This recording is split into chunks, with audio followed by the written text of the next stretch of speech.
আমি শর্মিষ্ঠা রেসিপিতে সবাইকে স্বাগত জানি। আজকে দেখুন একটা সাঁতরাগাছি রোলের রেসিপি আপনাদের দেখাবো, নিরামিষ রেসিপি। দেখুন, ওলটাকে আমি ভালো করে কেটে নিয়েছি এবং কিছু আলু নিয়েছি পিস পিস করে, একটু কাঁচা ছোলা নিয়েছি, আর এখানে টমেটো, গোটা গরম মশলা, 5 ফোড়ন, শুকনো লঙ্কা, তেজপাতা নিয়েছি।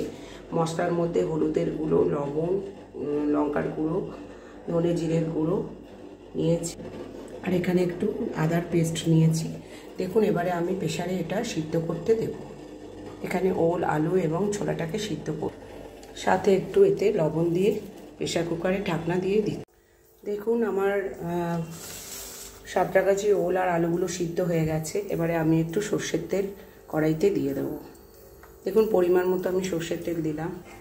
এরপর দেখুন, আমি 5 ফোড়ন, এই সমস্ত ফোড়নটা আমি একসঙ্গে সব দিয়ে দেবো। গোটা গরম মশলা, ভেজা কাঁচা লঙ্কা, শুকনো লঙ্কা, তেজপাতা, টমেটো সব একসঙ্গে দিলাম। এখানে মশলাটা পেস্ট করে নিয়েছি, আর এখানে এটা জলটাও ঝাড়ানো রয়েছে। দেখুন, আমার এই মশলাটা একটু ভাজা ভাজা হচ্ছে। এবারে আমি মশলাটা এতে আমি একটু কষে নেব। দেখুন, মশলাটা আমার কষা হয়ে গেছে, অল্প অল্প গ্রেভি আছে। এরপর আমি এই সবজিগুলো এতে দিয়ে দেব।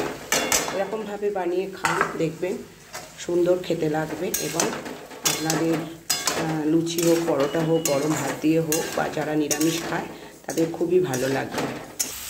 দেখুন, কত সুন্দর কষা হয়ে গেছে। আর আগে থাকতে আমার আলু আর ওলটা তো সিদ্ধ করা, বেশি সময়ও লাগবে না। দেখুন, আমার কষাইটা হয়ে গেছে। এরপর আমি দেখুন এতে আমি 1 চামচ মতো পরিমাণ মতো চিনি দিয়ে আমি একটু কষি। দেখুন, আমার কষাই হয়ে গেছে। এবারে আমি পরিমাণ মতো জল দিয়ে দেবো, আর একটু জল দেবো, দিয়ে আমি এটা একটু মশলাটাকে সিদ্ধ হতে দেবো। দেখুন, আমার ওলের তরকারিটা হয়ে গেছে। এরপর দেখুন, আমি 1 চামচ ঘি দিয়ে দিলাম, 1 চামচ ঘি দিলাম, আর একটু গরম মশলা গুঁড়ো দিলাম, আর একটুখানি জিরে গুঁড়ো দিয়ে দিলাম। এরপর আমি এটাকে নামিয়ে একটা পাত্রে রাখলাম। দেখুন বন্ধুরা, কতটা লোভনীয় হয়েছে নিরামিষ সেই পদটি। যদি আমার রেসিপি ভালো লাগে, লাইক, শেয়ার, সাবস্ক্রাইব করবেন। ধন্যবাদ।